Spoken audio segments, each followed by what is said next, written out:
Well, hello, everybody. Welcome to Brunch with Bigfoot, Michigan Rob. Of course, I am your host, BMR. Great show on tap tonight. Shawn Boettner from the North Georgia mountains joins me. We're talking a little Bigfoot, little paranormal out in his parts of the country. If this is your first time here, please subscribe to Bigfoot, Michigan Rob on YouTube, the Blondes and the Booze Paranormal Podcast on YouTube, and of course, Texas Front Porch on YouTube. You can find us on iHeart Radio, Spreaker, wherever podcasts are found. Thank you for that. If you like and want to support what we have going on here in support of the show, the super chat is open, and you can become a BMR pirate. You can join today, and you get a little picture of me with a bandana next to your name in the chat room. Something fun I like to do for you guys. Thank you so much for that in advance. You can also find us on Facebook, Twitter, Instagram, and again, wherever most social media platforms are. You can check out our YouTube pages for events and things that are happening. And throughout the week, of course, Mondays is Texas Front Porch, 8 o'clock to 11 on Monday. Tuesday night with myself and Krista, Beyond BMR, 9 o'clock in the East. Then on Thursdays, we've got the Brunch with Bigfoot, Michigan Rob at 1 p.m. Then tonight, the Blondes and the Booze Paranormal Podcast at 9 o'clock in the East.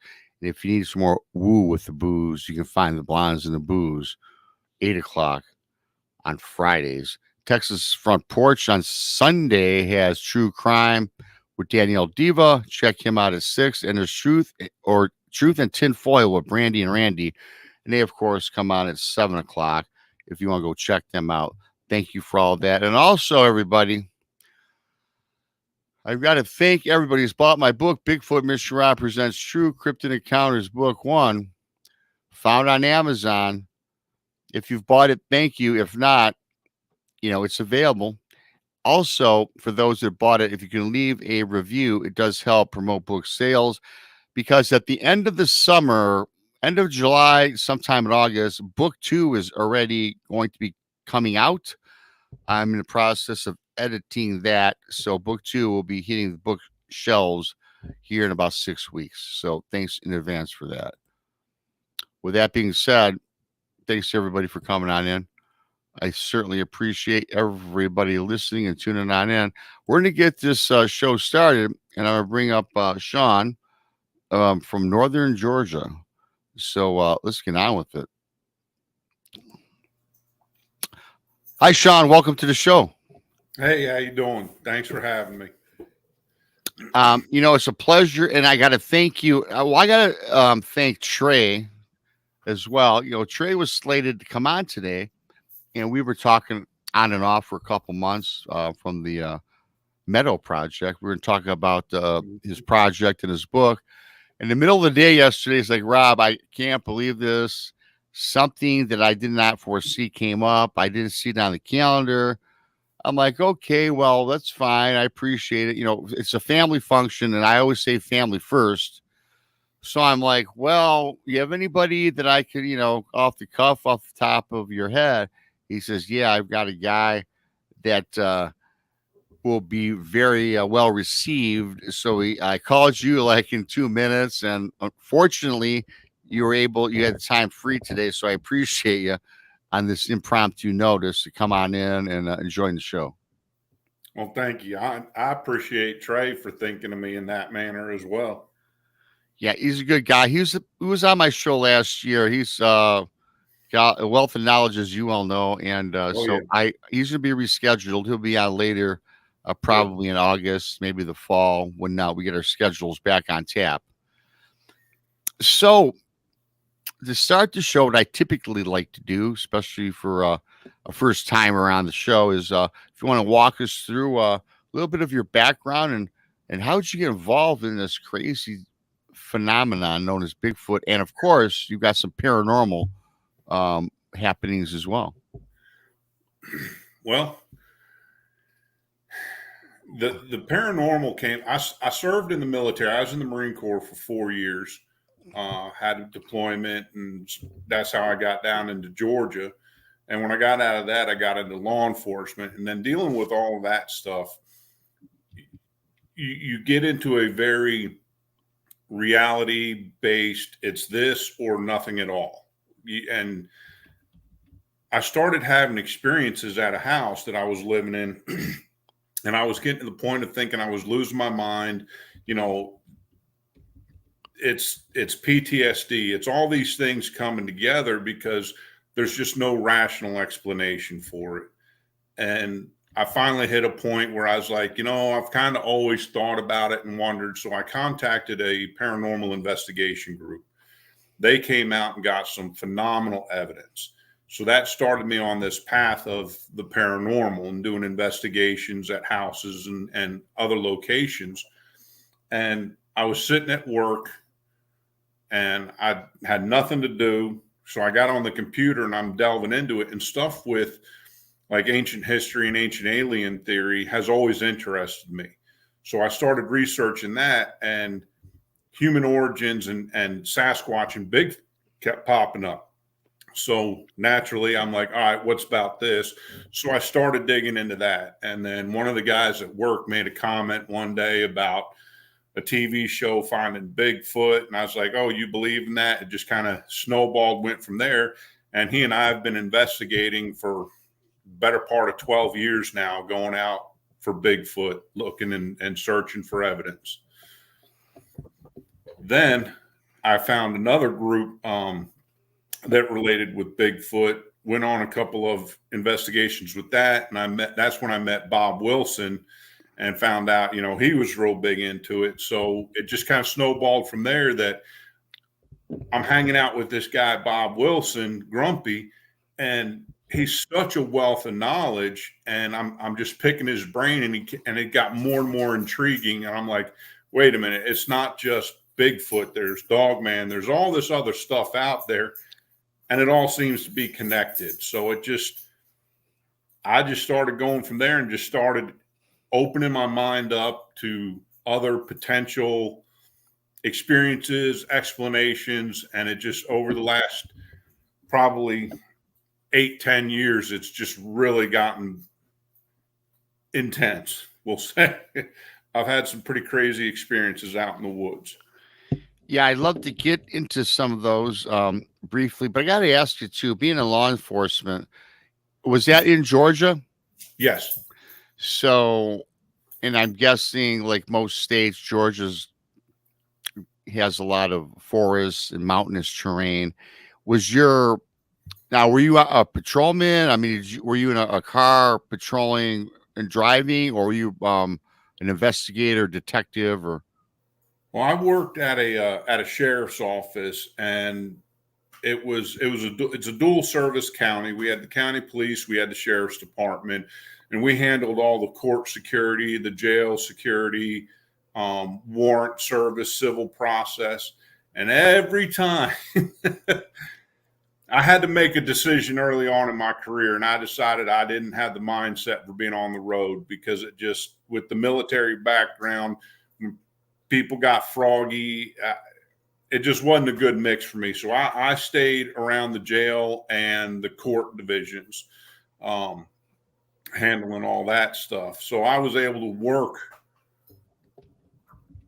kind of sort of like a 9 to 5 job. I mean, it was, Yeah. I was in and out of the jail doing work crews and this and that, but I didn't have to patrol, because every time I did, it would take me a while to come down from it. I had a different mindset, I guess, being from the Marine Corps and I couldn't adapt it. So. Okay, because I know I've had some patrolmen on, especially in a wooded area or a terrain that's covered with the forest, where being on the road all the time, they've come across some weird experiences, much like park rangers. I've talked to park rangers that have all sorts of weird phenomena being out, pretty much living in the forest. Dating back to your military experience, did you ever come across anything paranormal or Bigfoot type during your stint in the military? You're a Marine, correct? Correct. Well, I spent 2 years in security forces down in South Georgia at Kings Bay. And it's kind of one of those things, back then you see something and you just kind of dismiss it. Kings Bay is a nuclear submarine base. So there was some strange, odd things that would happen. But, in that military mindset, you're like, nah, that's nothing. Or the guys would be like, what are you talking about? You didn't want to be in that woo-woo mindset, because, it's an ultra macho environment. Yes. And then it would be like, well, you're crazy, you're this, you're that. And it just, there would be things I would see periodically that I just, oh, whatever, just, I've been up too long. I'm tired. My mind's playing tricks on me, kind of a thing. Yeah. Our mind often, especially if you're not, like I tell you what, when I grew up, I was always interested in monsters. My dad brought me up with Lon Chaney, Bela Lugosi, Boris Karloff, the black and white, creature features. And then I stumbled across, the Patterson Gimlin film. In fact, I watched Leonard Nimoy's In Search of, and then Bigfoot was on. And it's where I really, as a young kid, I was like, wow, where can I find more of this? Now, you have to remember, back when In Search of was on, there was no such thing as the internet. No. And, if I went to the school library or the public library, not a lot of publications way back when. So you kind of just put that in your back burner. And I'm an open-minded guy. And I thought, yeah, I think that Bigfoot probably exists, much like I believe ghosts and the paranormal exists, as well as, aliens and UFOs. Throughout my life, I've had many ghosts and paranormal encounters leading up to my experience that I had in 2018. So I can see being in the military. I've often spoke to military personnel, both former and current. It is that macho thing. You don't want your buddies, really, Shawn, really, and they're just putting on that persona, but you never know where their mind is going with this. And I think that things that we've experienced in the past, we do blow off, like you said, because it's just like a whim or a passing fancy, until you start having the experiences. Then you go back in time and say, you know what? that encounter experience I had back in when I was 32 might have been. What if that was something, right? Do you find that at all? Yeah. Oh, yeah, definitely. Because, after getting out of the military, I floated around for about a year or so before I got into law enforcement. And right away, it was that same mentality. It's like it's black and white. Here's the facts. Everything else is just whatever. And you don't want to lose credibility of your word, because I can go in front of a judge, raise my hand, and swear out a warrant to take away your freedom based upon what I saw, based upon what I observed. So then if I say, oh, hey, I saw the shadow go across the bedroom the other night, or I'm laying in bed and I see a shadow in the upper left, and these are actual experiences that I've had. Yes. The shadow would be in the left corner, and I wake up out of a dead sleep with that fight or flight. Like, I haven't experienced this since I was overseas. And it's like, what the hell? And then the shadow goes across the room and then just fades out. So you're sitting there like, on one hand, these are the experiences I'm having. Yeah. On the other hand, it ruins my credibility, because then people are going to be like, all right, the guy's got a screw loose, so we can't really trust anything he says to put somebody away or to take away somebody's freedoms. And the final straw for me, I'd been laying in bed, sound asleep, and I'm 6'1". At the time, I was probably 220, 240 now, so I'm not fat yet. Not yet. Yeah. And something grabbed my right ankle and yanked so hard, it moved me, excuse me, it moved me 6 inches down the bed. And that really freaked me out. I mean, somebody like me that had been conditioned that this is the reality of things, that freaked me out. And then when I got that group there and we got shadow movement and where there shouldn't have been any shadows, and they got EVPs, that's what I still, like you said, I started thinking back. Well, I had this happen 15 years ago, and I just blew it off because, it's not real. It's imagination. It's, like you said, it's in search of, it's this. It's so it started this whole journey that I've been on. And then when my buddy at work was talking about Bigfoot and some of the stuff he'd experienced, I'm like, wait a second, I've heard stuff like that.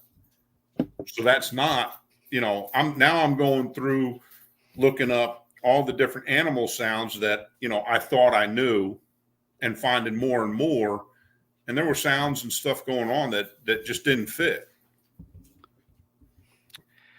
Yeah, we'll get into some of your experiences here in a minute, but I got to ask you too. I've talked to many people, quite a few people, especially northern Georgia, the forest, the mountainous areas.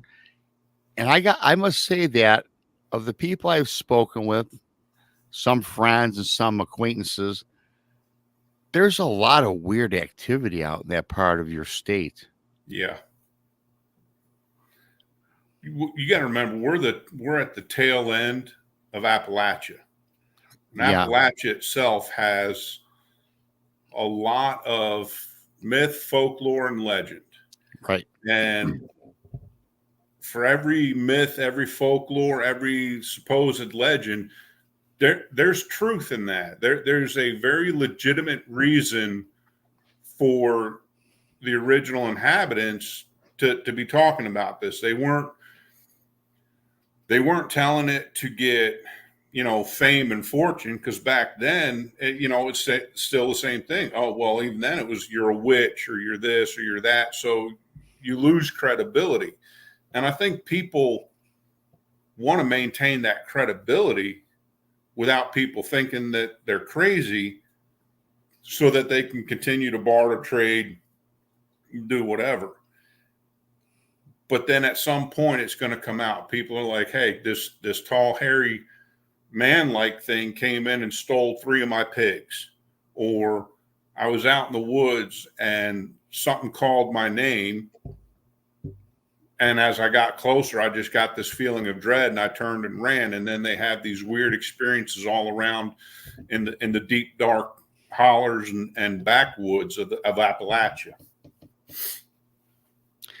We often hear creepy stories about Appalachia as well. I mean, oh yeah, and you bring up a very important point that I always like to tell people, or at least I bring up during a show.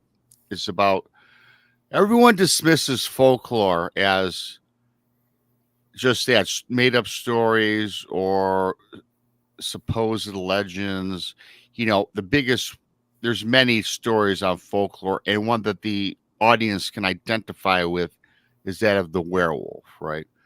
We're not going to get into the werewolf just at this moment, but my thing is this: folklore originated, in my opinion, by something happened that was actually factual. Now, I'm not going to say everything's a fact or this or that, right? Because I hate using terminology like fact, right. expert, things like that just don't fly in this genre or this field. But folklore it's there for a reason, and these stories have been passed down for centuries. Certainly, some might have been embellished a little bit over time as people get more creative and people want to enhance something. But there is fact behind a lot of these legendary myths. Oh, yeah. I mean, like you said, a lot of it comes from 1700s, the original inhabitants. You have your First Nations people, that the Cherokee on the east, the Iroquois north, the Plains tribes. They all have these stories, legends, whatever you want to call it, but they all have these stories that go back hundreds of years. Be careful of this, be careful of that. They call them the brothers in the woods, or all these different names. There's got to be something to it. When you have Wendigos, you have werewolves, you have all this stuff. And like you said, somebody didn't just make it up out of the blue one day. Something happened. Whatever that event was caused them to say, hey, y'all be careful. I saw, I heard, I witnessed. And they're doing it to protect their people, their community, and it's something that has continued over hundreds of years. There has got to be something true to it. I believe there's absolutely something true about all of this. And again, you've been doing this for a while now. You've had a lot of paranormal experiences, I guess, prior to even becoming kind of an investigator in the field a little bit. You dabble and you've taken it to heart. Have you? So apparently, you don't think Bigfoot's folklore. Let's start with that. No. Or myth. No, it's. I'm on the fence because of certain examples of incidents. But I do believe that it is a true flesh and blood creature. But some of it is still realm of paranormal and high strangeness for how they move so fast. I mean, bears 300 to 500 pounds, and I've been in the woods and they've come out of the woods 20 yards from me and I've never heard them. And that's a big animal to move so silently. Yes. So you have to understand that an animal, a being, an entity like Bigfoot is a master of its environment. But it still doesn't explain how something so big can disappear so fast. And so I'm still on the fence as to how much of the high strangeness paranormal is involved. But I don't believe there's any folklore to it. I believe it's a real being in the forests of America. Have you ever given any thought as to how Sasquatch, aka Bigfoot, can move so fast, or kind of just disappear on a whim. Do you think that has to do anything with like the molecular structure where they convert energy to mass, perhaps? I've heard theories on, Ron Moorhead talks about converting energy to mass or mass into energy, which allows them to move and disappear or cloak, if you will. Have you ever given any thought into that?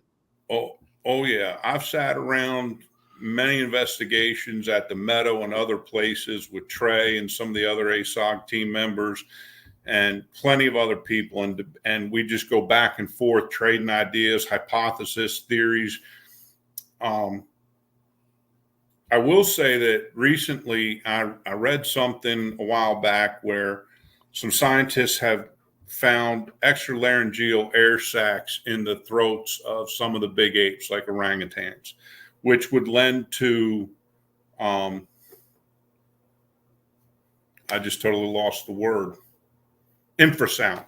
Tigers, elephants, whales, they all can use infrasound. So, and if you research a lot of the First Nations stories, they talk about how Sasquatch or Bigfoot, how they can hypnotize you. Well, infrasound has that capability to where it can stun you, for lack of better terminology, and allow them to escape rapidly. And then by the time your senses come back around, it seems like they've totally disappeared because you've lost all sense of time. Maybe they're an animal that, that us modern humans are so far removed from our natural environment. Maybe the Sasquatch isn't. Maybe they are still so in tune with their environment that they are vibrating at a higher vibrational frequency, and they're able to swag in and out of what we can see dimensionally, because what we see is about this, but the reality is out here. What we hear is a small snippet of the sound spectrum. So maybe that there's something to that where they can manipulate that, and that's how they can just appear and disappear rapidly. You mentioned something that over the last maybe year and a half, I've really become a believer in, is just some frequency and vibration. I think a lot of this has to do with frequency and vibration. Yeah. And you said something that resonates to me, and I just have to bring this up when you're talking about infrasound. You never heard my Bigfoot encounter before. Many people have. I'm not going to tell the whole story here today, but a lot of things that you just said kind of happened to me when I had my encounter in 2018. Again, not getting into the entire encounter. A lot of people have heard it, but you haven't heard it. But I will say this. I saw a Sasquatch or a Bigfoot. I was in Cadillac, Michigan. I was 90 feet offshore, and I happened to look up. Something was throwing rocks at the boat. I was with my girlfriend at the time. Said, Rob, something's going on. I look to the wood line. There's nothing there. Again, she's pestering me. Look, there's something going on. So I just happened to look up in the air. I see a rock falling from the sky like it was tossed. And I look to the wood line. The shoreline and the woods is in the Manistee National Forest, which, by the way, is all sorts of high strangeness, from Bigfoot to Dogman to UFOs, everything. First Nations say certain sections are cursed and haunted. Yeah. And this part that I was in that forest, off of that forest in Cadillac. So I seen this humanoid looking figure, look much like a really decrepit old man, kind of, but he was like 9 foot tall, covered in a reddish brown hair, head to toe, and looked like a person with Down syndrome, this and that. Then all of a sudden it roars at myself and my girl, and then it totally transformed into something that I always describe as demonic. I'm not saying it's a demon, Shawn, but that's how I always say the story. And I'm giving you the edited version of this. But here's the thing now that you mentioned about the infrasound. My buddy Duke, who's in the chat, always, says sonic boom, because this thing rolled back its eyes. It changed its face and appearance drastically, like night and day. and you yelled, roared, screamed all in unison. Its jaw dropped, and I felt literally a shock wave hit me. It hit me to the fact where I took a stumble back. My girlfriend fell off the boat. Now we were fishing a small little skiff, not the best thing to be on, but it's something I rented and picked up on our travel on the lake. And here's the thing: it was a beautiful day. I could see the beautiful colors of this creature, this entity, this Bigfoot, whatever you want to call it.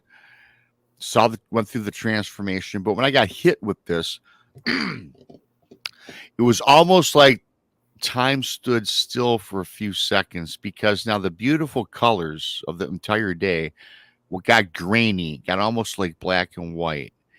And I know that my girlfriend is now off and in the water, and I got to get her. And this thing is screaming. I try to turn to my right to get her, but I couldn't move. I was stunned, almost like paralyzed. I've suffered from sleep paralysis before, where you're fully awake and you can't move or speak. This was what happened to me. I could not move. I'm shaking my head. So I got to get out of this. What's going on? What's happening to me? Right? I snapped out of it. My cognizance came back, and I could see clearly once again. Got here into the boat. Then I looked to the shore. This thing's gone. And for the life of me, that had been one of the more terrifying experiences that I've had. And I've had several other experiences with the paranormal, which were frightening.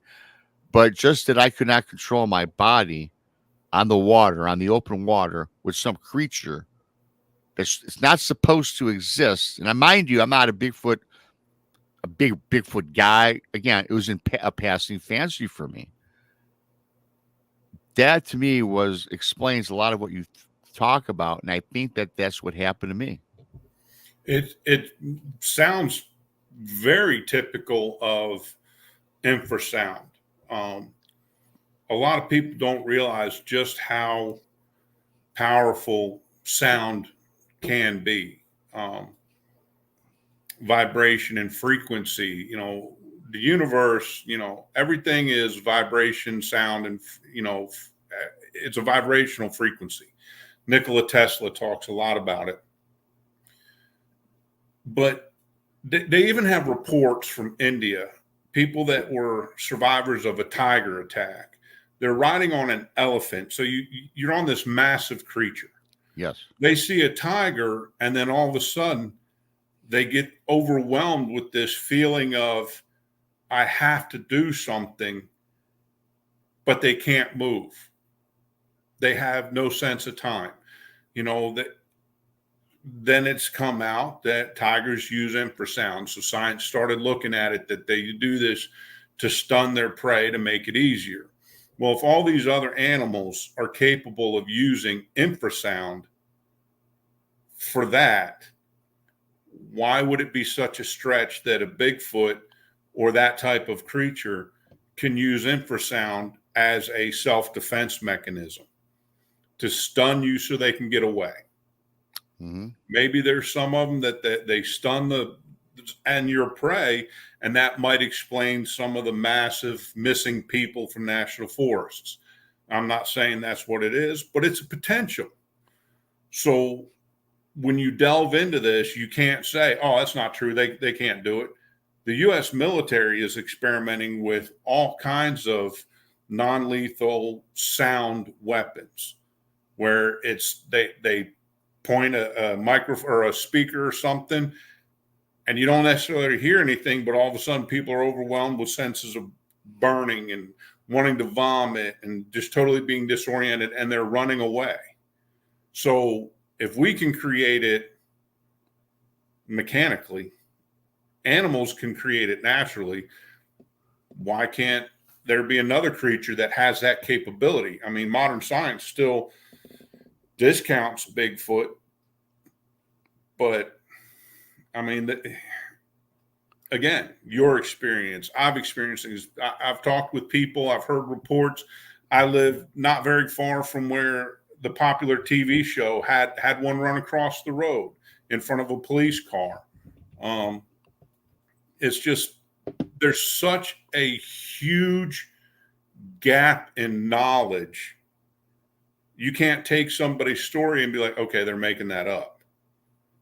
When they have reports from the West Coast, the East Coast, Canada, South Florida, all over our continent, never mind other places in the world, having similar experiences. You also mentioned too, and I believe that's true. And I believe that if you think about a tiger, I don't know what's a tiger, 300-400 pounds. I don't know. They're Off the top of big. my head, I'm guessing. And they use infrasound for their prey, perhaps to hunt or as a defense mechanism. But can you imagine something? And this thing I saw was probably 800, 1,200 pounds. I can't tell you. It was 4 foot wide. Yeah. Can you imagine the energy that it can throw at you, the infrasound that it can throw at you, and compared to maybe 4 tigers? Where now, when I look back at it, it makes a lot of sense as to why I couldn't move, why I saw in black and white, why I couldn't even speak. It was, and I think in my case, it was a defense mechanism. I don't think we were prey. I think that it was as shocked to see us as we were it. And so, yeah, so that's. I think that's the vast majority of it, because you always hear, like in your experience, you always hear these reports, and I've read and heard a lot of them where people will say there was this god awful, it was a mix between a lion roar, a scream, a train horn, and they could feel the vibration in their chest. And all they want to do is leave the area. So I think if the rock throwing is I mean, gorillas, chimpanzees, a lot of primates do that. It's a, hey, get away, leave me alone. That doesn't work. So then they blast you with this massive scream and yell, and people are like, you could feel the power in it. And all I wanted to do was get out of there. So I think it very much is a self-defense mechanism, and it stuns you because of the power and the infrasound and allows them to escape. It's just, you hear it time and time again with just the brute power out of these screams or yells. I'm 100% in agreement with you. I think that does happen, and I'm not steering the subject at all. But you did mention something that I have to bring up. You'll probably appreciate this as a former military guy. But before I get into that, here's the one thing you also made mention of: West Coast, East Coast, North to South, all these reports that we get. And I'm a big data guy. I think that data is important to people that are in the research field and investigators. You can't dismiss this data that we get across the country or the world, because as you even said, 1 million people, 100,000 people, throw whatever number you want. They're all saying there's a lot of commonalities in all of these experiences. And I doubt that people are watching YouTube or going on the internet and just making things up because they heard it 1,000 times. Many people are not going to keep regurgitating the same things. Like we've all heard Bigfoot crossing the road. Why don't dismiss that as, number one, is certainly not boring. If you saw a Bigfoot crossing the road, how could that be boring? There's something that's 8 foot tall. That's, again, it's out of our realm of reality, right? Right. That is important to collect because I'm not going to say it proves anything, but it certainly shows that people aren't making things up, and this is just all hogwash. No, I mean, and you're exactly right. One of my big arguments when people want to poo-poo the idea is, so you're going to tell me that people that are separated geologically, geographically, and through time, you got reports from South Georgia and the swamps from 100 years ago where men went into the swamps chasing the swamp ape, and it came out and just swatted heads off of bodies. But then you have similar reports 30, 40, 50 years later and this is in the late early 1900s. How is somebody on the West Coast in Oregon or Washington going to have the same or similar story as somebody from the swamps of South Georgia, North Florida? There's no way that they had communication, because that was prior to the internet. Same thing if it's something from the First Nations people 200-300 years ago, with like all the carvings on the rocks out on the West Coast. And then they have similar carvings down in South Georgia, or I'm sorry, not South Georgia. It's over there in West Georgia at Fort Mountain. You're not going to have this type of commonalities, like you said, when you're separated so far. Because let's face it, people get bored quick, fast, and in a hurry. As soon as it's no longer popular, they want to move on. So for these things to keep coming up, it's not just let's keep this myth going. There's something to it. It's something real. You know, it's reality based on some sort of fact, especially with this data that keeps compiling throughout, as you said, prior to the internet, you know? Yeah. And I don't find people just like to waste their own time, because nobody's getting anything out of this to make up something. Right. You know, and certainly people fabricate things. We get that. That's human nature, I suppose. But not to steer off the subject, but I got to ask you this, because you mentioned something that resonates, and being a military guy, you're talking about government controls. And I think the government has something to do with a lot of this, outside of the natural creature or paranormal creature, if you will. There's a section where I live in my state that runs through an affluent part of town. It's about a nice 10-mile strip. And I was traveling this maybe 5-6 years ago. And they had this tower put up. But it wasn't a tower. It was like this big, obscure pine tree, which soared above the rest of the tree line. It was just, it looked ominously out of place. I'm like, that can't be real. Long story short, I find out it was a tower camouflaged by whomever put it up.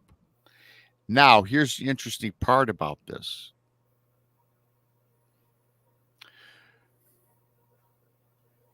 That section of roadway where this tower was put up is in the state of Michigan. It is the number one roadway where road rage occurs and where people actually brandish weapons on the freeway. Now, I live outside of Detroit 20 minutes. Road rage and carjackings and weaponry goes on all the time in Detroit. However, I found it very interesting that in this part of where I live, well away from the inner city, is the number one spot, which is the most dangerous highway travel in that 10-mile stretch where I live. Upon further investigation, Shawn, they said that there was psyops going on where governmental agencies, whether it's ours or ABC agencies, if you will, were using experiments on people on the road to alter their thinking. It's kind of like if you will, a weaponized function. I know it's not about Bigfoot right now, but there's a reason why I'm telling you this. Do you believe that as a former military agent that happens? Yeah. 100%. I worked for the federal government. I was overseas. I saw some of the stuff way back then. I mean, EMF is a very real thing. A lot of people know about EMF. That's one of the causes of hauntings in older houses. Wires not shielded right. Your appliances, clock radios, whatever, are giving off EMF, and EMF in itself causes dizziness, hallucinations, all kinds of stuff. The federal government's been toying with this for 50, 60 years. They're just getting better at it. And I know for a fact that there was times we'd line up, you're supposed to get all these vaccines and vaccination, all this stuff in the military. They out of the blue line up, we're getting vaccines for what? Shut up and just get in line. They inject you with who knows what. Federal government, military. There's all kinds of black ops, psyops, and the best way to experiment is, hey, they don't know about it. We'll just do it on them. Again, this is a whole different, I go down rabbit holes. I told you earlier that sometimes we steer all over because all these things to me It's all good. It's all good and it's all related.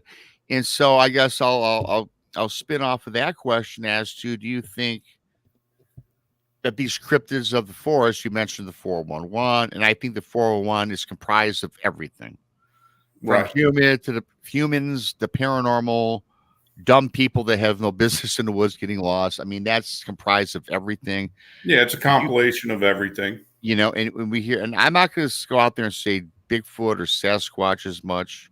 You mentioned Dogman earlier. Do you think that we actually weaponize or create these things in the labs to release in our forests as a weaponized fighting machine for whatever, which I don't even believe? It's hard for me to phantom that. With all we need to do is push a button or disperse some chemicals and we're done.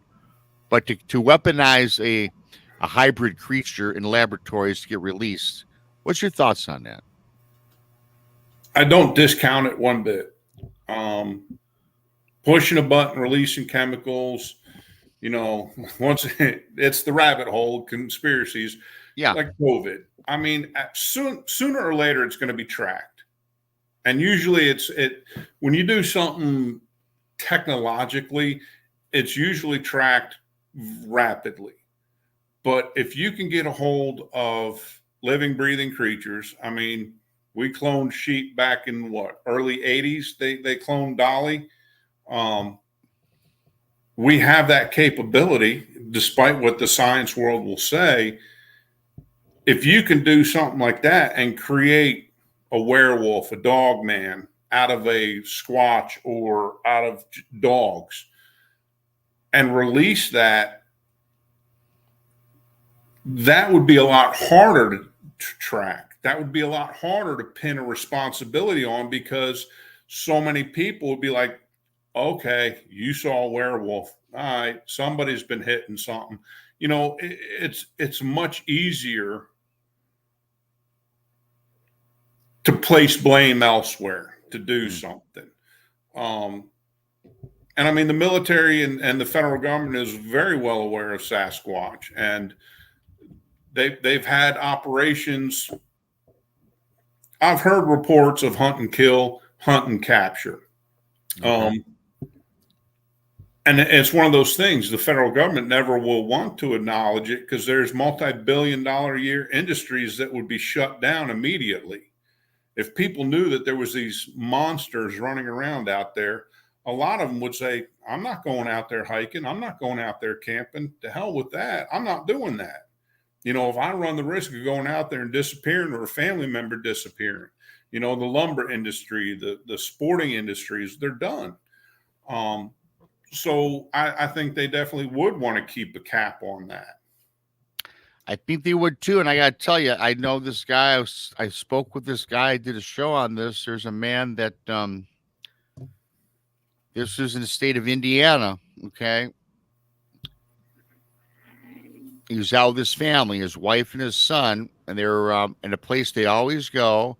And for some reasoning, or some reason, perhaps a better terminology, they had this weird. It didn't feel like it always did. They had been camping there for 5 years. Now with this place, Shawn, it was one of those campsites where you could trail your horses up and you could take your horses on the trails. Okay. So they're out on the trail, and everybody on the horseback, they saw this unusual scat. Now and again, not to get too much involved in the story, but it was out of the ordinary. And it just so happened that the husband and the son, they kind of were part-time Bigfoot researchers, and they thought it was unusual. It wasn't the typical horse droppings, and it certainly wasn't cryptid or Bigfoot droppings or anything of that nature. It was just unusual. And then they found these oversized wolf prints, oversized. This part of Indiana wolves don't exist. I is that a humming I hear in the background? I don't know if that's me or you. But anyways,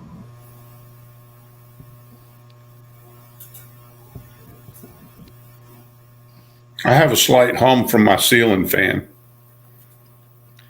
yeah, okay, it's coming and going, no big deal.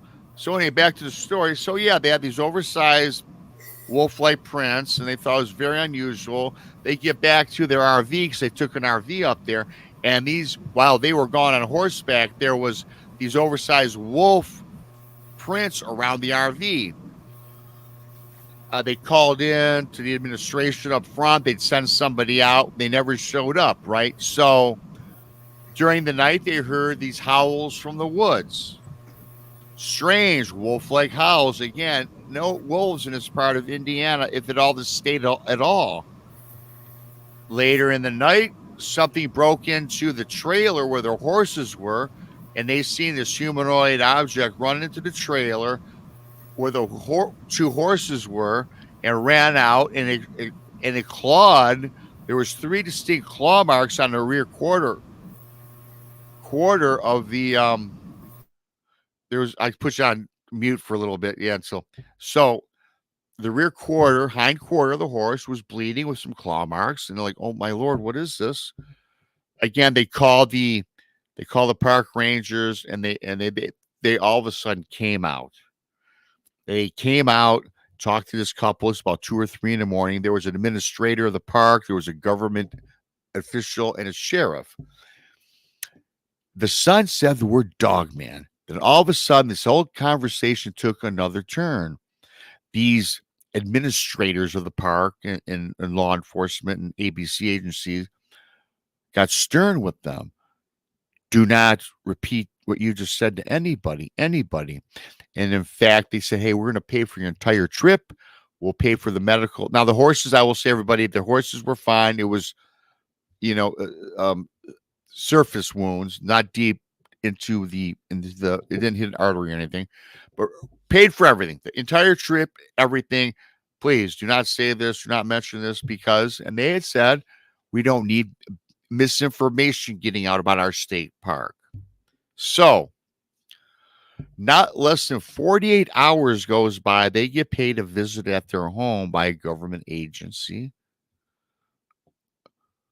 They gave him a bag of cash, but they were very stern, almost like they threatened them if they were to say anything. Now, I reported this story some time ago, and it's in my book. I can't tell you, I've gotten over 30 emails from people that know for a fact that dogmen are in this particular state park, and that hush money has happened and has been dispersed more than once, and it's a very dangerous part of the state of Indiana. It's just north of South Bend, I believe. And so, yeah, so back to your point, I'm going to take you off mute now here. I tell you what substantiated this for me was the fact that this actually happened and the government got involved in it and gave payoffs to these people. I can't believe that goes on today, but I guess what? I think it does. And I don't think this person made it up, because other people heard that same story that I gotten, and from other people it happened to. Well, that once again, that goes back to the government wants to cover it up because of money and industries, or they have some hands in it and something got out of control and got loose. I've heard the reports, and I think it's up in your area. There was a state park last year or 2-3 years ago. Supposedly some campers were attacked by an animal. They shut the whole park down because of wild animal attacks. But the people that were saying that it's not coyotes, it wasn't wolves, it was 3 times that size. I have a friend that I've known for, I met him back when I was in the Marine Corps 20 plus years ago. He grew up in Florida down in the Everglades. And he said when he was 9 or 10, his brother and him were out in the woods in Florida squirrel hunting. They kept hearing something. And all of a sudden, these 2 creatures I don't remember the whole bit of it, but he said they came through the underbrush, the palmettos, and they stopped, and they were on hind legs. He says it was weird because they were kind of like a kangaroo and how they were just kind of standing there and kind of moving and looking at him. He goes, I swear to God, it was a dog running on its hind legs. He said it had a very snout-like face. So, I mean, if they're around, they seem to obviously like the northern area more, because I've only heard one or two reports from down in that area. But anytime you have these events, it seems like the federal government gets involved very quickly, whether it's the Park Service or the United States Forest Service, the National Park Service. And then there's always somebody, the men in black, the black suit, the ABC government agencies that show up that, hey, I'm this, I'm that. You're not going to talk about this. And it's not just Dogman, it's Sasquatch, it's, alien UFO type stuff. They're involved in it to the extent of, if there's nothing going on, why are they getting involved? Why are they telling people that you don't talk about this, with those veiled threats? Yeah, they certainly give off mixed messages for the public. And again, we go all over on this show, but I think all these things, they relate in some fashion. If we go back a little bit to what you've been experiencing out in your neck of the woods, I know we were talking earlier, you've had a lot of paranormal experiences, some Bigfoot experiences, and why don't we talk a little bit about that? What's some of the things it could be paranormal, it could be Bigfoot, Sasquatch, Dogman, whatever. What are some of the things you've come across in your recent or past investigations? A lot of the most recent stuff, because I've really been focusing on it. I've been down at the Meadow a couple of times with Trey and those guys, and I've seen shadow people. I've heard things that you shouldn't hear, just indistinct sounds. We were down on the Troop Herd corridor, and I was with a couple of team members from ASOG. Kristen Payton had her thermal. She was one of them. And I was out with her and another guy, Daryl. And they were facing we were walking along a dirt road. They were facing one way and I don't remember the directions right now. So I turned, and I'm 180 degrees facing back, and I'm immediately next to Kristen. We had been hearing stuff in the brush, and she's looking into it with her thermal. And she's focusing on, it must be these flying squirrels or these little rodents that are running around in the brush. And she watched that video clip 3 or 4 times. And then she saw that there was like a head and shoulders movement that just kind of slowly moved off into behind a tree. And what was intriguing about it was it wasn't much warmer than the ambient environment. So it kind of blended in. And then she's holding the camera and it starts moving off. And I've watched this video clip, I don't know how many times. And knowing that area with where it is, it had to be at least 8 foot tall because it sloped down and there was water right there. So that was really cool to be right there when we're getting that video. I was stepping off my front porch one night, and I've been having some weird things going on around here, weird sounds in the woods, like rock clacking. I have WMA and National Forest behind me, and I got miles worth.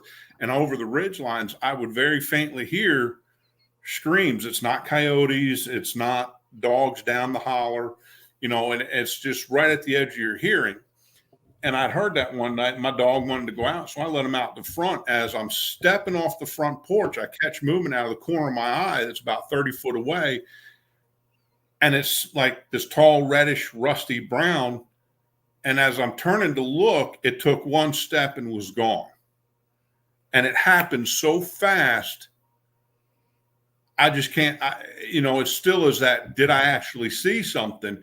But my dog he'll usually go out and he'll pee in the front bushes and he'll sniff around and then he'll come back in. He didn't even want to pee. He'd been dancing at the door. He hit the ground about 2 seconds before I did, froze, turned around, and about took me out getting back in the house. He doesn't even act like that when there's bears around. So there was something that scared him back in for some reason. I don't know what it was. But I talked with Chris and Daryl and Trey and some of the others, and the general consensus is it was probably a Bigfoot, because I've been making calls off the back deck. And I've been hearing a lot of stuff. So maybe I called one in and they were coming in to check it out. Maybe it was just in its travels. But I've gotten to know a couple of people around my area, and I've heard reports from them. There's one of them that, he's told me he's seen them 2 or 3 times. They have a huge piece of property that actually backs up on the south end of the same forest behind me. And he said that he's seen reddish brown, a rusty color, 7-8 foot tall Bigfoot. So it lends credibility to me that that's possibly what happened, but I'm just not 100%. I've been over towards the Ellijay area, over towards Rich Mountain Wilderness area, and I've been doing stuff over there. I've been over there a couple times with Bob, and we'd make calls into the woods. I would get a call back. I've howled into the woods and I've gotten responses. I was out one time, it was me and Angela and Bob had gone off on his own, and we were calling for him to come back up. And I let out a couple of whoops, and we were getting whoops from down the ridge line. And we're like, oh, okay, so he's right there. He's coming back up. And about that time, Angela gets a alert on her phone. Bob's walking up on her front porch. Her camera caught it, and he was walking up on the front porch the same time we got the whoops down the valley. It's 2 opposite directions, and there's no way he could have covered that distance in that time, because it took us 5 to 7 minutes to walk back. So I've had a lot of audio or auditory type experiences.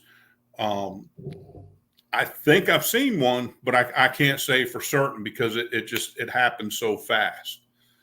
But I've had a lot of experiences like that out in the woods with, like you said, in that one couple where you get to an area and something just feels off, and then something happens.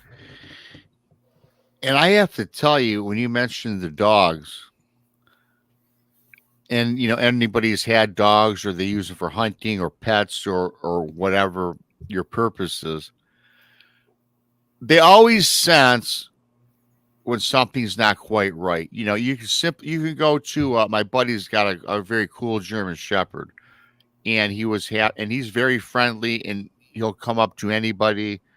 He will lick you. He will be playful with you. And there's always a person, though. He had this party a couple of years ago, and it was a graduation party, I think, for one of his kids. And again, the dog, beautiful with human beings, with people. There's a couple people at this party that the dog actually kind of growled at. And my buddy's like, man, it's unlike my dog to be like that with humans. But there's something about this person that the dog sensed. Several months go by, and as it turned out, this person ended up in jail because I guess he was a neighborhood thief or something. It was one of these random friends that his son from high school hung out with. So the dog picked up that from a human. Just there was something about, the vibration, the frequency of the dogs. I'm sure they picked that up. Yep. So if we're reverting back to something in the woods with your dogs, if your dogs, when something's up, the way they act, when they can tell you when something's not quite right. And I tell you what, it's probably one of the best, I don't want to say a dog's a tool, but one of your best tools you can have, right, when you're out in the forest. It's not so much Yeah, it's a I tool. mean, I don't mean It's a tool, type but of equipment. yeah, yeah. Yeah. He's a blue healer. He's my pet. He's my companion. I take him with me pretty much everywhere I go. And so he's been down at the meadow. And in some of the areas we've camped around it. He's been with me out in the woods, all up in this area. And it's always funny because he's so excited to get out there. There's all these new smells, and he's finally settling down. He's getting a little tired. Everybody's giving him little snacks and treats. And all of a sudden, he'll just perk up and stare off in a direction, ears forward. And that's like everybody gets quiet because he's tuned in on something. Now, it could be rabbit, it could be deer, it could be a bear, it could be anything. But he senses it before I do. And I've been in an area where I've had some experiences several times, and I'd be in the tent with my buddy Josh, and all of a sudden Loki will perk up and he's sitting there looking, and he's just kind of like got that low, like, I don't know what's going on, but something's not right growl. And that's a key for us. Okay, we need to get on point. We need to get ready. Something's out there. And now we start getting into, all right, are we going to have to do anything? Is it a person? Are we going to open the tent flap and there's a person trying to go through her gear? Is there going to be a bear? Are we going to have to just scare off wildlife, scare off a person, or is there something else going on?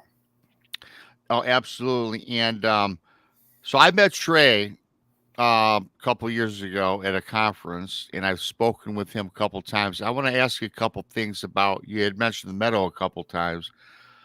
Before I do that, if you're new here, please subscribe to Bigfoot Mr. Rob on YouTube, Texas Front Porch, and the Blondes and the Booze Paranormal Podcast on YouTube.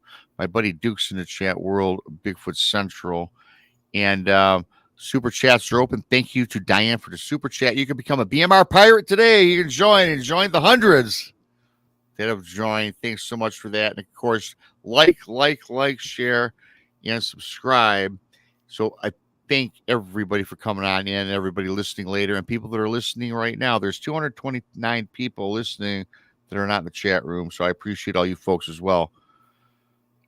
I think the meadow's fascinating. Trey's fascinating guy. He was supposed to be on today, everybody. If you're joining late, he'll be on. I rescheduled him for a couple of weeks to talk more about his book, The Meadow Project, which I guess is the South's Skinwalker Ranch.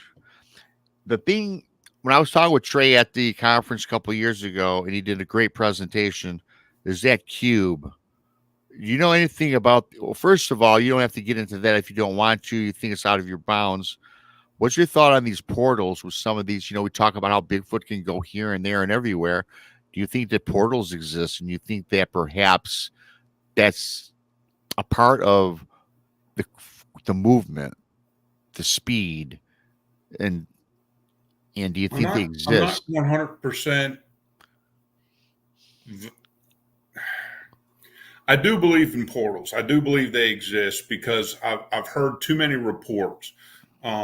Just a couple miles north of me in the Chattahoochee National Forest, part of the WMA, probably about 10 years ago, there was a guy that made a report that he was going down the Forest Service road. He was walking, and everything kind of got like the distortion of like the mirage from a road when it's hot in the summertime, get that mirage effect. And he started getting a weird feeling, and he started backpedaling, walking backwards, and it cleared back up. There's a lot of reports from people about how Sasquatch will just seem to walk behind a tree and disappear, the tracks end, and then all of a sudden they appear up on the ridge line. What Trey was talking about in the book at the Meadow Project with the cube, that predates my time with ASOG. But I've heard about it from them. I got to talk with Bob Wilson Grumpy quite a bit. He explained a lot about it. He was one of the ones that experienced it. He experienced a portal effect, and it didn't really hit until I was there and I saw this is the spot where he jumped across. It was 25, 30 foot wide stream, went up the side, came back over, was up on the ridge line. And it's always like, oh, okay, you know, well, maybe you just didn't realize it, you know, but once I saw it and the span of the distances, you have to, if not become a believer, you have to at least accept the possibility and probability of it because of the distances involved. I've not personally seen anything portal or portal related. But I've been sitting there in the meadow with Trey, and we had some of the gear with us, you know, night vision, and we had some of the radiation sensors, you know, for microsiever's. And we'd get a little spike in the radiation, and I look up into the middle of the field, and it's like I'm seeing people walking back and forth, like shadow people. And I'm like, hey, Trey, you seeing this? And he looked up from the equipment, and right as he looked up, it disappeared. So was that kind of a portal? I don't know. Maybe it was more of a thinning of dimensional space, you know, separation of the dimensions. But there's been a lot of weird stuff that I've experienced down there at the meadow with Trey and them. I've been in the camp and everybody else went out, and I would see and hear stuff around the camp. So portals are not outside of the realm of physical possibility. I mean, you could start getting into, you know, wormholes and the astrophysics side of it with quantum entanglement and quantum mechanics. And that puts a whole new spin on it, because that opens it up to where you can create it with enough power and energy and knowledge, but none of us seem to have it. So who's to say that there's something else that has that capability, whether it's technology or just inherent in their ability of how they can vibrate their own frequencies to create such. I mean, I still don't know if aliens are interdimensional or if they live out of the galaxy. I don't know. I'm not a big fan of these people who send pictures that have multi-dimensional, not multi-dimensional, have multi-figures in it, like 7, 8 different heads. Disfigured. You can't make it out if it's human, and you know, Bigfoot, Dogman, whatever.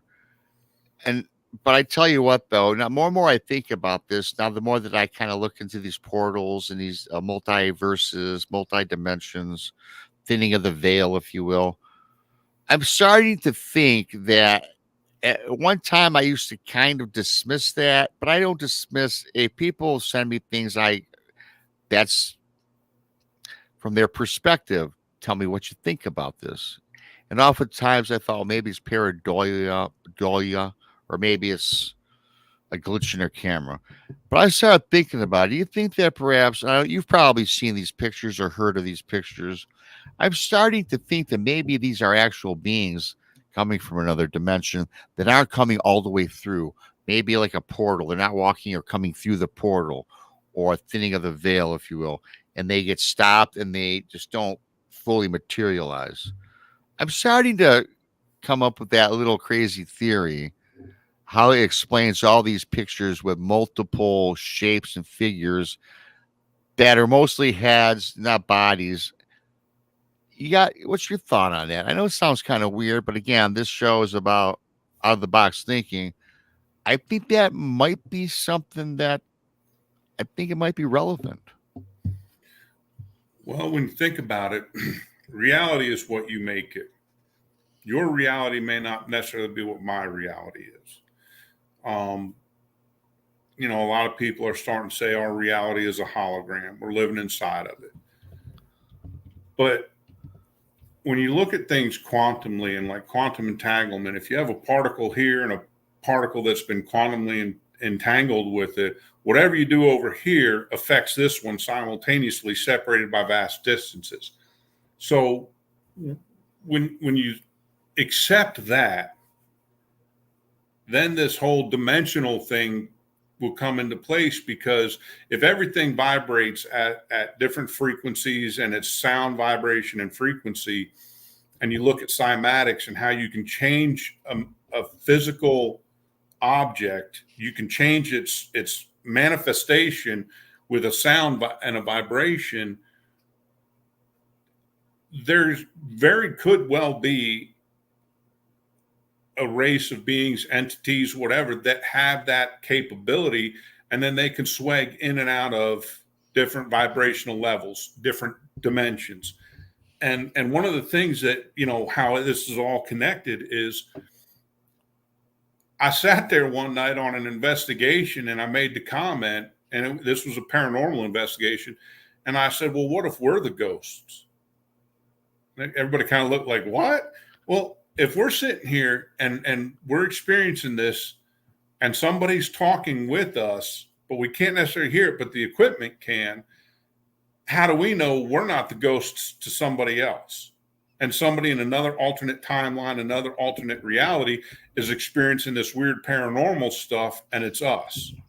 So when you think about that, it kind of makes your mind kind of grind some gears in that. But it's, what if there's something to that? And when you start looking at all the scientific side of it, and I don't remember the actual numbers, but if we see in this light spectrum, but we know the light spectrum's this wide, well, what's happening over in this section that we can't see, we can't hear, we can't experience, because it's outside of our sight and hearing capabilities?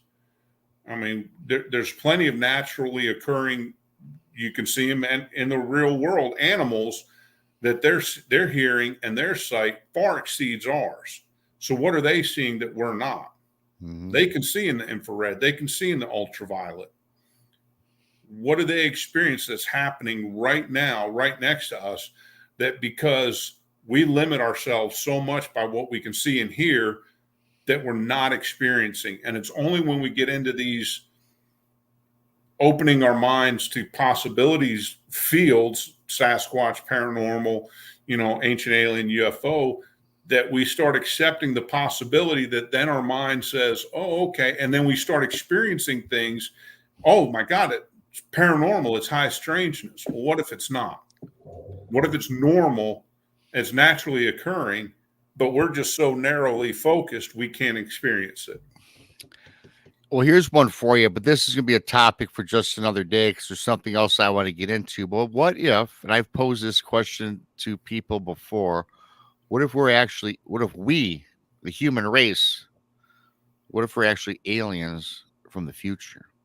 Just something to think about. We don't have to get into that, because, we don't have enough time for all that. You mentioned to me about, I like to get into this a little bit because I've had similar experiences.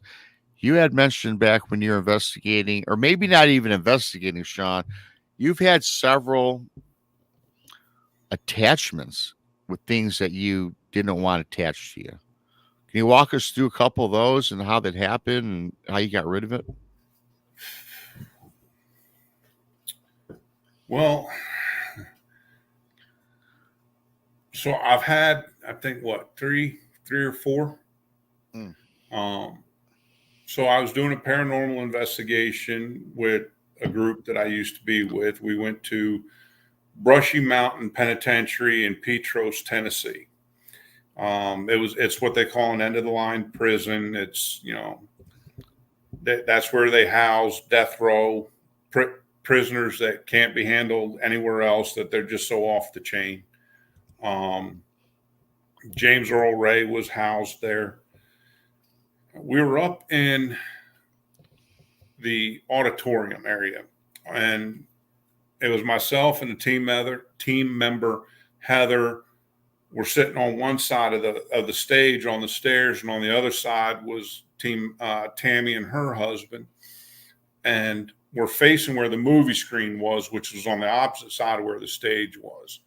And, this is a place where, once they bring in a bunch of these convicts and, lights go out, you get choked out, you get shanked, where do they get retribution? Oh, yeah. Your everyday life. Right. Normal occurrences in Yeah, prison. yeah, yeah. And I'm sitting there, and just to our right was the stairs. If you went down those stairs, right there was death row. And they said they'd had, sightings of entities coming through the stairs. Well, I'm sitting there with Heather, and I start feeling like something's choking me, something's wrapped around my neck, and I'm having a very difficult time breathing. She's like, all right, we're going to get you out of here. By the time we crossed, and it's not a very big room, but by the time we got to the room to the stairs to lead down, I just felt this overwhelming sense of anger and violence. Like, Wow. these are people I know that I'm friends with, and all I want to do is hurt them, because how dare you be here? Heather grabs me by the hand. She's trying to get me down the stairs, and I keep saying, no, it's this way. I got to go this way. Well, the direction I wanted to turn was down the cell block where some of the worst in that prison were held. Mm-hmm.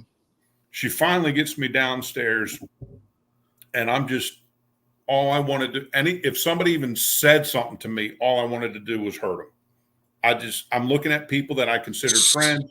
Certainly not your character at all. No, I just want to punch them in the face. Yeah. It's just utter violence, anger. And I'm not that way. I'm like, look, I tell everybody, look, I don't want anything to do with this responsibility. You make the plans. You tell me when and where I'm going to show up. Hey, whatever you want. I'm easy going about that. Yeah, I hear you. Yeah. And we finally get there, and I just see the front doors, and I have this, I got to get out, like, hey, this is my shot at freedom. And I get out, and I'm standing there, and I just feel it just drain off of me.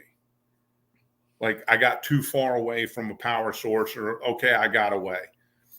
When I go back inside, I was so physically exhausted. All I wanted to do was fall asleep.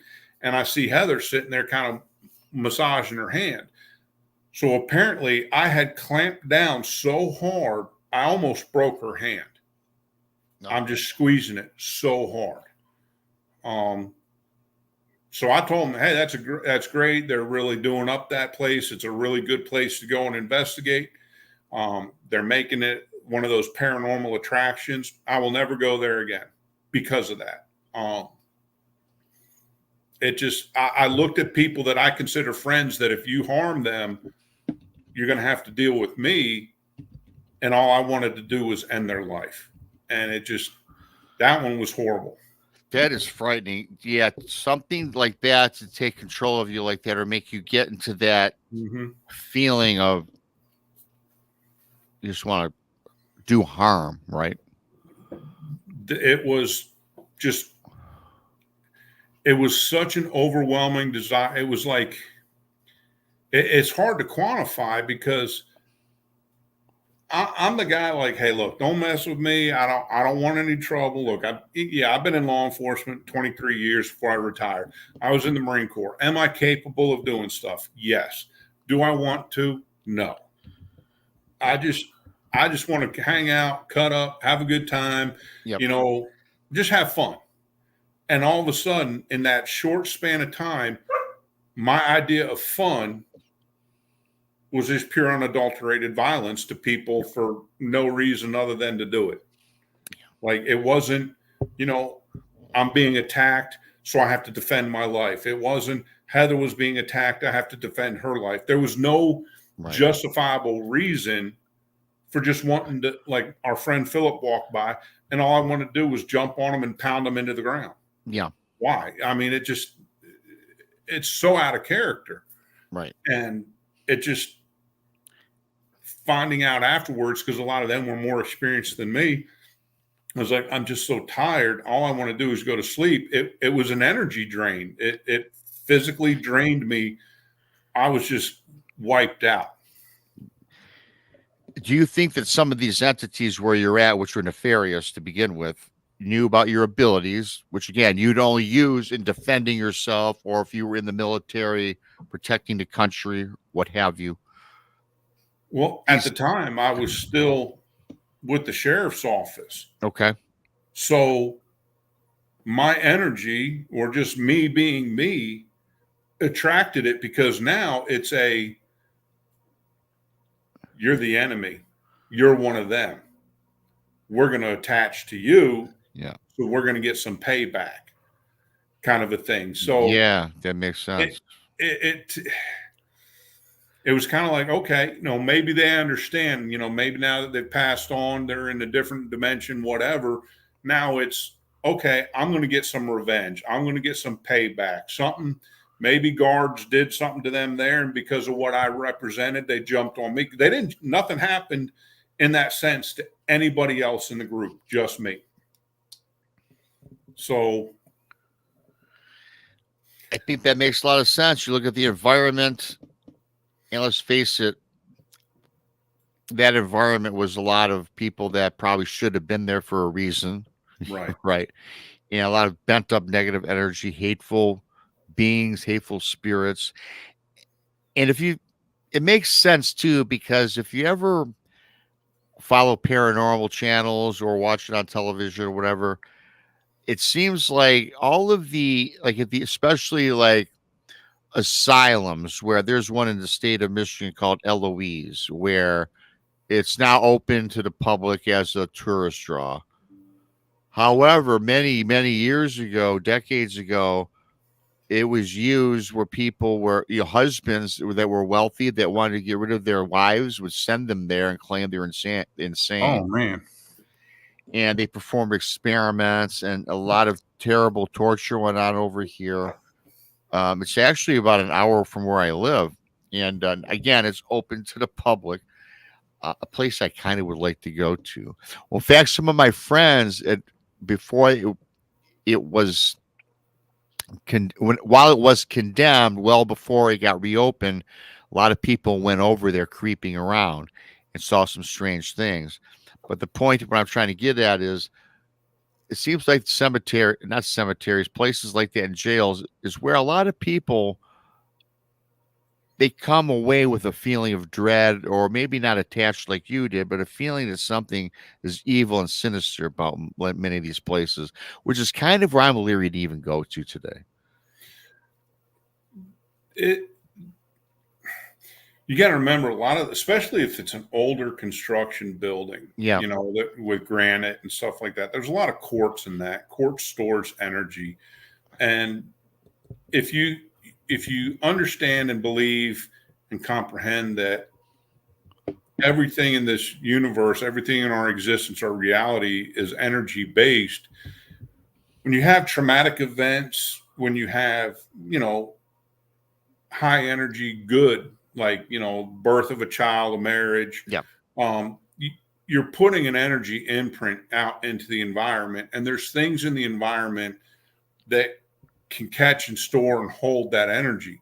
And when you take a vast amount of negative energy and you condense it down into these old penitentiaries, old asylums that were built with granite and things that store and resonate that energy, you're going to experience that coming into it at a later date. You're going to feel that energy resonance. It's like, how people will say, man, I just went into this place and it just felt so welcoming and happy and comforting.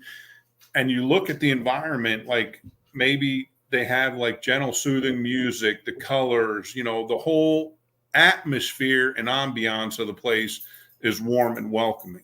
You can take that exact same space, remodel it, and make it just creepy and foreboding, and put that energy into it. And that's what people are going to feel. You can have that same exact environment, but you put in that good natured feeling. They're going to walk in and be like, wow, this place looks creepy, but they don't have that. They don't have that feeling. They don't have that effect, because it's the energy. It's not, the physical aids it, but it's that energy that gets condensed and held in there. And that's why a lot of times with those places, like I have some friends that want to do Waverly Asylum and some of these other places, they're like, hey, we're going to do this. You want to go? Nope. Oh, come on. Nope. Hard pass. Been there, done that. Not doing it again. Nope. But if you want to go do Old South Pittsburgh, and some of these other places where it's not that heavy or that negative energy, yeah, sure, I'm game. We'll go. So there's definitely something to that. there is something to all of this that we discussed, and we could go on and on and on because I got things I could tell you, but we could do that another time. But you know what it comes back to, which I've learned pretty quickly, everything we're talking about today, whether it's in the cryptid world, the paranormal world, alien and UFO, it's all based on what? Energy and vibration plays a key role in all of this. Yeah. It I really believe does. it does. It's on the quantum level.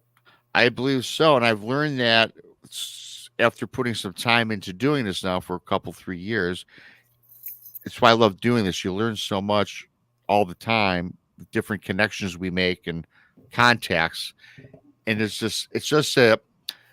never ending, isn't it? What we like to do is never ending. You can always learn something new every time.